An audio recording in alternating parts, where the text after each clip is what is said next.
আমিও তো হিন্দু ভাইদের হয়ে প্রশ্ন করছি। আমার ধর্মীয় পরিচয় মুসলমান, আমি ইসলাম ধর্মের অনুসারী।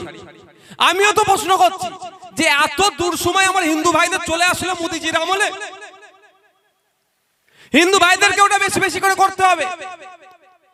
যে এতদিন অতিবাহিত হয়ে গেল, কেন এই সেই কুলঙ্গার গুলোকে, সেই মানবতা বিরোধী গুলোকে, যারা ওখানকার মানুষদেরকে গুলি করে শহীদ করলো, তাদেরকে চিহ্নিত করতে পারলো না?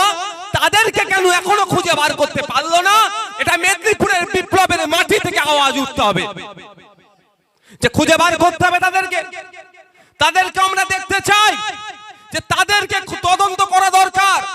কে কোন উদ্দেশ্য নিয়ে তাদের পাঠিয়েছে, কেন আমাদের দেশের নাগরিককে তারা খুন করেছে, এটাগুলোকে খুঁজে বার করতে হবে।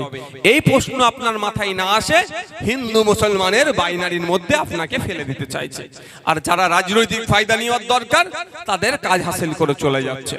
আমি আপনাদের বলে যাই, এখানে ক্যামেরা হচ্ছে, মেইনস্ট্রিম মিডিয়া, বিভিন্ন মিডিয়া থেকে হচ্ছে, এবং আপনাদের বলে রাখি এখান থেকেও এমন ভিডিও সেন্ট্রাল আইবির কাছেও যাবে, স্টেট আইবির কাছেও যাবে।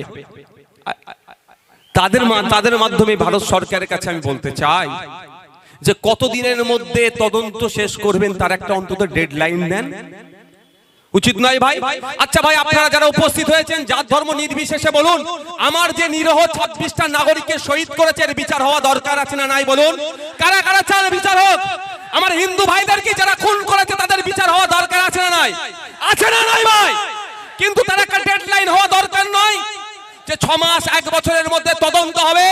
যারা ওদেরকে এখানে ঢুকতে সহযোগিতা করেছে, সেই সমস্ত দেশদ্রোহী কুলাঙ্গারগুলোকে ফাঁসিতে চড়ানো হবে।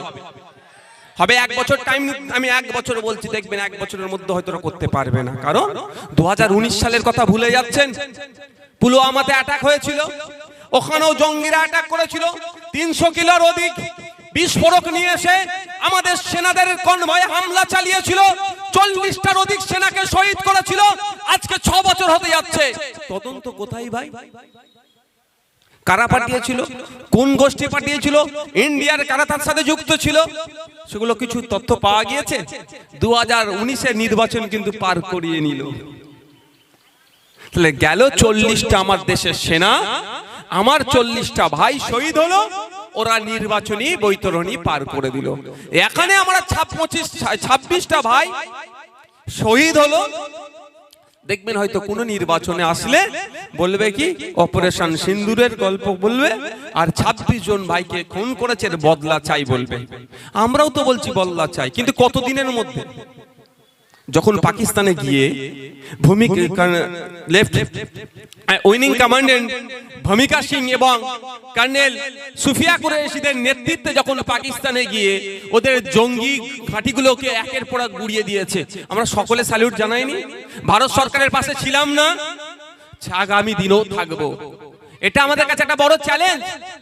এই জঙ্গি কার্যকলাপ, বাবু সাবধানে, এই জঙ্গি কার্যকলাপ সমূলে নির্মূল করা আমাদের দেশের কাছে একটা বড় চ্যালেঞ্জ।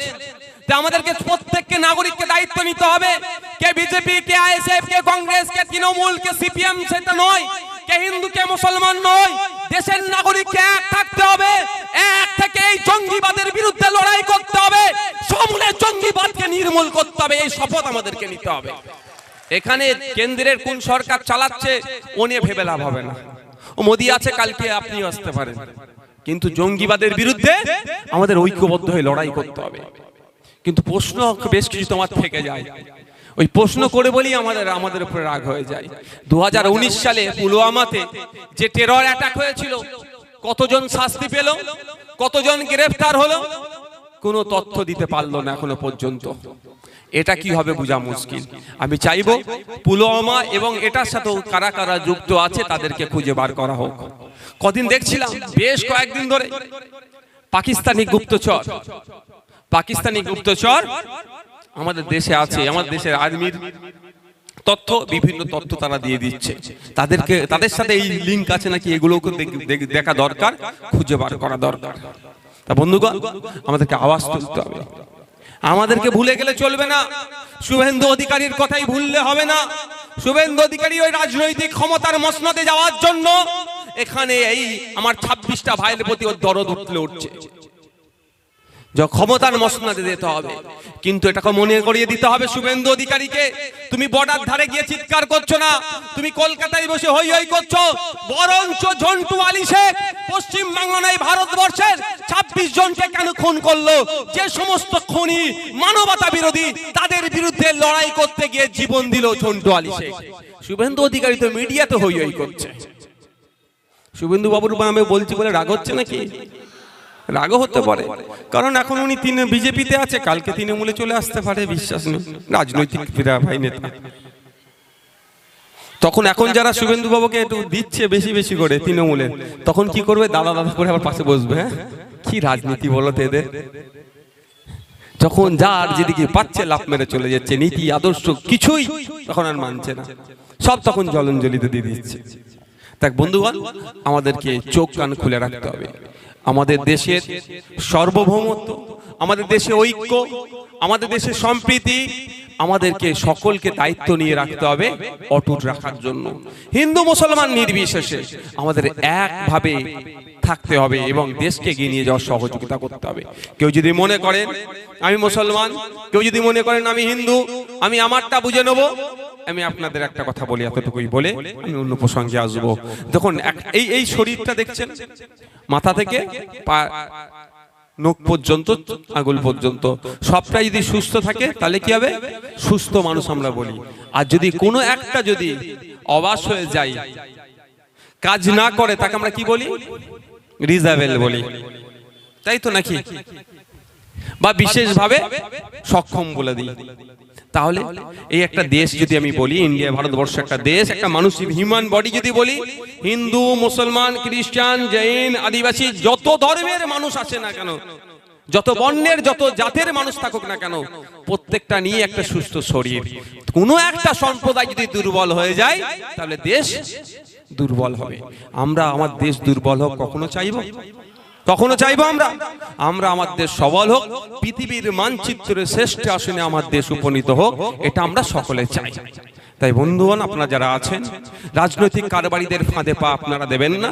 এরা শুধুমাত্র আপনাদেরকে শুধুমাত্র রাজনৈতিক ফায়দা নেওয়ার জন্য আপনার মধ্যে ধর্মীয় উন্মাদনা ঢুকিয়ে দেওয়ার চেষ্টা করছে, মানুষে মানুষে বিভাজন করার চেষ্টা করছে, তাদের রাজনৈতিক ফায়দা নেওয়ার জন্য। আপনার সাধারণ মানুষের কিচ্ছু এরা করবে না। আমি একটা জাস্ট উদাহরণ দেব। আপনাদের এলাকায় পূর্ব মেদিনীপুরে একটা মন্দিরের আদলে আর একটা ধাম তৈরি হয়েছে না? কোথায় হয়েছে ওটা? দীঘাতে হয়েছে। অনেকে অনেক কথা বলছে, আমার অবস্থান একটু ক্লিয়ার করতে চাই, আপনারা শুনবেন ভাই। প্রথম কথা, রাষ্ট্রের দায়িত্ব নয় মন্দির মসজিদ তৈরি করা, রাষ্ট্রের নির্দিষ্ট কোনো ধর্ম নয়, এটা হওয়া দরকার। দ্বিতীয়, আমি এই জন্য বিরোধিতা করছি। দ্বিতীয় হচ্ছে, উড়িষ্যার যে জগন্নাথ মন্দির আছে সেটা একটা ঐতিহ্যশালী, ঐতিহ্যবাহী, একটা ঐতিহাসিক এবং ওই জায়গার আলাদা একটা গুরুত্ব আছে। ওই মন্দির যদি প্রতি পাড়ায় পাড়ায় একটা করে দেওয়া হয়, তাহলে সেই উড়িষ্যার যে মন্দির, সেই গুরুত্বটা কি আর থাকবে? আমি উদাহরণের জন্য বলছি, আর আপনারা মাথায় ঢুকিয়ে রাখুন, আপনাদেরকে এর প্রতিবাদ করতে হবে। মমতা ব্যানার্জি নয়, তৃণমূলে যদি ইচ্ছা যায় মন্দির করবে, মসজিদ করবে, তার ব্যাপার। কিন্তু আমি জাস্ট বলছি আপনাদের, কি বলছে যে অনেক যুক্তি দিচ্ছে এরা, যে অনেকের আর্থিকভাবে স্বাবলম্বী নয়, ওই জন্য এতে যেতে পারে না, উড়িষ্যায় যেতে পারে না, দীঘায় গিয়ে মন্দিরের কাজ মিটিয়ে নেবে। আপনি বলছি ধার্মিক হিসাবে আপনি আপনার মনকে একটা প্রশ্ন করুন তো, যারা মুসলিম সম্প্রদায়ের এখানে আছেন, মুসলিম সম্প্রদায়ের হজে যাওয়ার একটা ফরজ, তাই তো?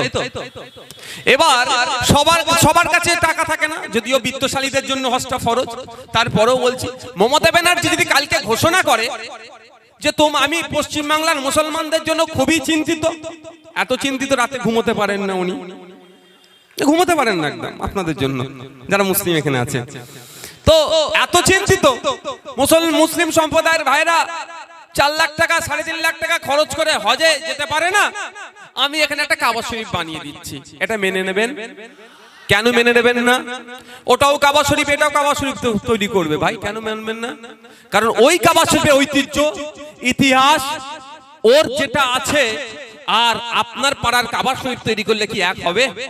তাহলে মমতা ব্যানার্জি যে উড়িষ্যার জগন্নাথ ধামের মন্দিরের যে ঐতিহ্য, যে ইতিহাস, নতুন একটা